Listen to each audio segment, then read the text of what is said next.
video introduces process costing, which is a very different method than job order costing, the method we learned in Chapter 2.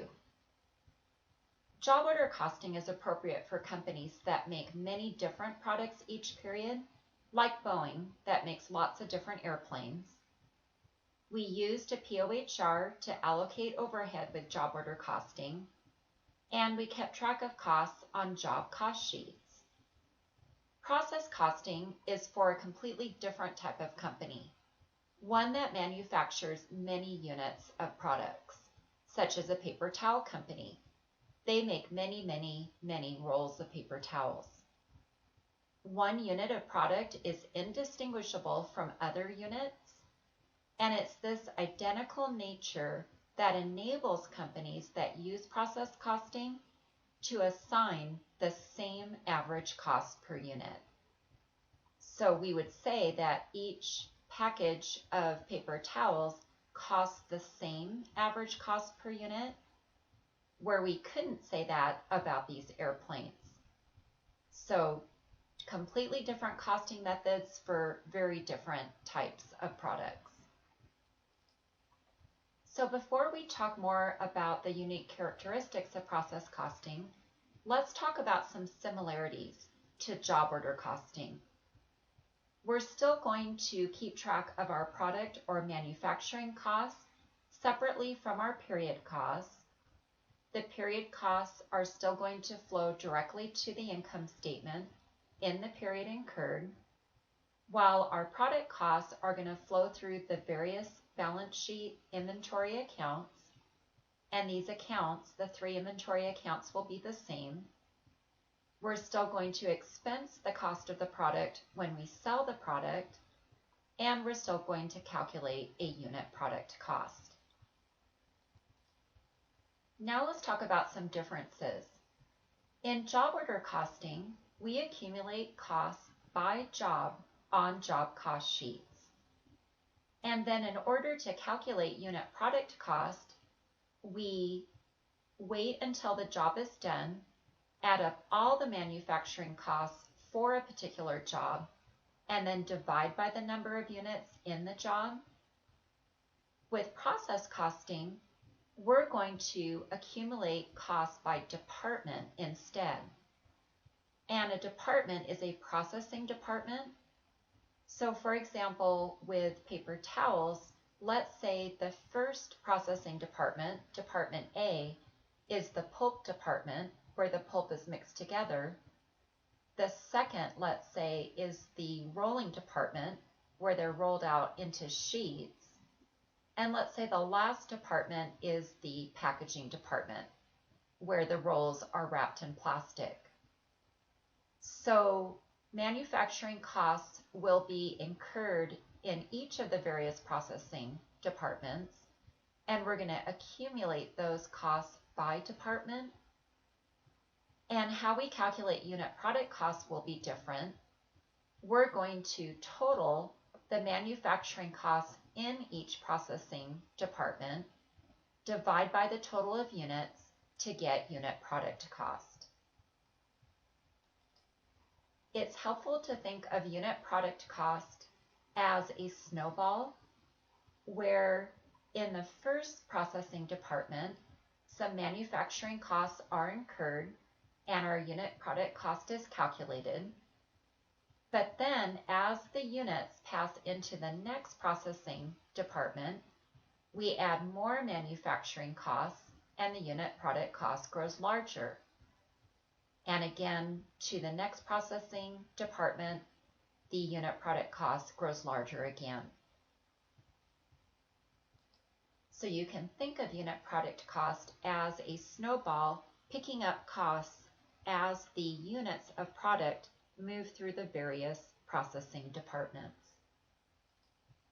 Now, because we're keeping track of costs by processing department, that means we're going to have a separate work in process account for each department in our manufacturing company.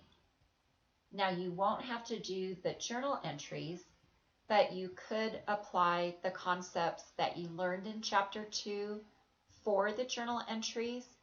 They'll just be a lot more involved because we'll have more than one work in process account. So because we're accumulating manufacturing costs by processing department with process costing, we have a problem when it comes to calculating unit product cost. Remember, with job order costing, we could simply wait until the job was complete, take the cost for the job, and divide by the number of units. But with process costing, at any given time, we're going to have incomplete units sitting in work in process, ending work in process, in each processing department. So how can we calculate unit product cost by department when we're probably almost always going to have some units in ending work in process? And the answer is we're going to calculate what's called equivalent units of production. So here's how the concept of equivalent units works. Let's say we have a Kit Kat factory, and say that we're looking just at the chocolate coating department. In this department, workers or machines coat the in between the cookie wafers as well as coat the outside of the cookie wafers. So if in the chocolate coating department at the end of the period, there were these 6 wafers in ending work in process, and let's say they're 50% complete with respect to the chocolate coating department, you'll notice that the chocolate is spread inside the wafers, but not around the outside. So we'll say they're 50% complete. So these 6 wafers that are 50% complete, they would be equivalent to 3 fully chocolate coated units. So if I was given this information, let's see how we would calculate equivalent units of production. And remember, we're calculating them just for the chocolate coating department. We would make similar calculations for other processing departments, like the cookie baking department and the packaging department. But in this chocolate coating department, let's assume we completed and transferred out 500 Kit Kat bars to the packaging department, and they were fully coated in chocolate. Let's also say there were 100 Kit Kat bars that were 50% coated in chocolate. In order to calculate our equivalent units of production, we would include the 500 that were completed and transferred out to the packaging department, and these 500 would be considered 100% complete with respect to the chocolate coating department. And then we would add the equivalent units in ending work in process. So let's say there were 100 units that were 50% coated in chocolate. We would say that those are equivalent to 50 fully chocolate coated units. So we would have 50 equivalent units in ending work in process, which we would add to the 500 to get our total equivalent units of production, 550. Another important point when calculating equivalent units of production is you should always ignore units in beginning work in process. So let's say, to demonstrate this, we had 3 cookies in beginning work in process. The reason they're in beginning work in process is because we did not fully coat them in chocolate last year. We also had several units that we completed and transferred out of the chocolate coating department. And at the end of the period, we had 3 units in ending work in process. So when we're calculating our equivalent units of production, we're only going to include these units, the ones completed and transferred out, plus the equivalent units in ending work in process. The reason we're going to ignore the units in beginning work in process is because they had to have gone somewhere. Either we completed them and transferred them out, and they're in this number, or they remain in ending work in process. So we need to be sure to ignore them because they would always already be included in one of these two numbers. Let's take a look at a new example, this time at a chair manufacturer that mass produces wingback chairs. We'll say the company has 3 departments: a framing department, an upholstery department, and a staining department, where these bits of exposed wood are stained. So we're going to have a separate work in process account for each of these 3 processing departments. We're going to accumulate the manufacturing costs for each department, and we're going to calculate a unit product cost in each processing department. So we'll calculate it here in the first one, then those costs will transfer into the next department, the upholstery department. More manufacturing costs will be added, such as the fabric and the batting. So the unit product costs will end up growing larger. And finally, the units will move to the staining department, where additional manufacturing costs will be incurred, and our unit product costs will grow larger still. So let's say that we're going to calculate equivalent units of production just for the upholstery department right now. So if during the period we completely upholstered 2 chairs and transfer them out to the staining department, then we would include these 2 units as fully completed and transferred out. So they're fully completed with respect to the upholstery department, but not the next department, not yet anyway. And then let's say there are 4 chairs in ending work in process that we didn't quite finish this period. If we consider these chairs to be 75% complete, then 4 times 0.75 equals 3. We would say that these 4 partially completed chairs are equivalent to 3 whole completed units. Therefore, our total equivalent units of production would be these 2 plus the 3 equivalent units in ending work in process, for a total of 5. Later on, we'll see how we use the equivalent units of production to calculate unit product costs, but for now I want to make sure you understand how we get this number. So let's complicate this a little bit. Equivalent units of production, the calculation can be more complicated when the ending work in process is at various stages of completion with respect to category of manufacturing cost.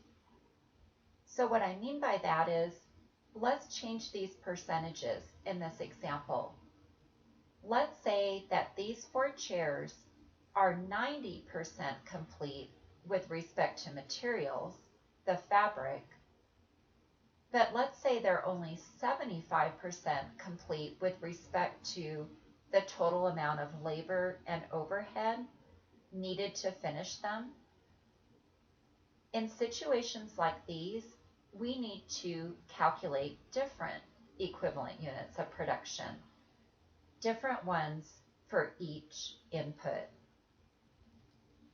So using the chair manufacturer as an example again, in the upholstery department, what we're going to do is we're going to have separate columns for materials and for conversion. And you'll notice that I'm using conversion, which is a combination of the direct labor and overhead, and you may remember this term from chapter 1. In many manufacturing companies that use process costing, they do combine direct labor and manufacturing overhead into one category, conversion. And that's because many times units of product are equally complete with respect to both of those categories.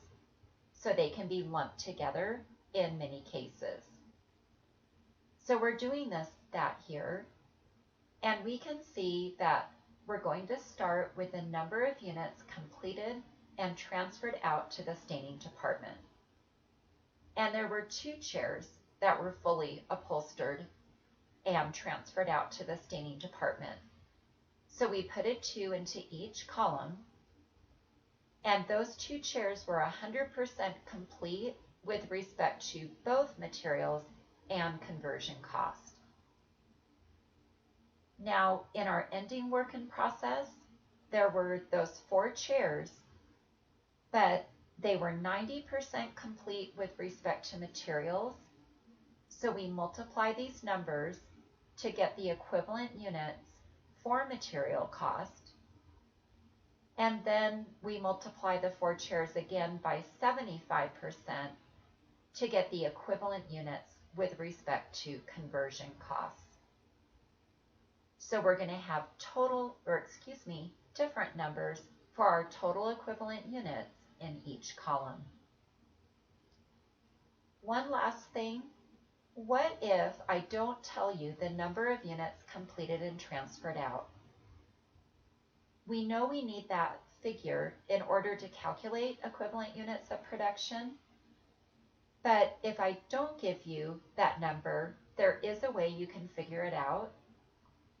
So using our chair manufacturer again as an example, let's say that there were 4 chairs in beginning work in process, and that we brought 2 new chairs in to the upholstery department from the framing department. And then let's say there were 4 chairs in ending work in process in the upholstery department. We can use that same basic equation that we've used so many times in this class to figure out the number of units completed and transferred out. So the 4 beginning units plus the 2 new ones brought into the upholstery department equals 6 total that we were working on during the period. Then if we subtract the 4 that still remain in ending work in process, the difference of 2 must be the number of units we completed and transferred out. So now we can put that number 2 into each column, add the equivalent units in ending work in process, and we have our answers for total equivalent units of production. Now notice I'm still ignoring the units in beginning work in process for the purposes of these calculations. So I won't use the units in beginning work in process to calculate equivalent units of production, but I did use them back here just to get this number, the number of units completed and transferred out.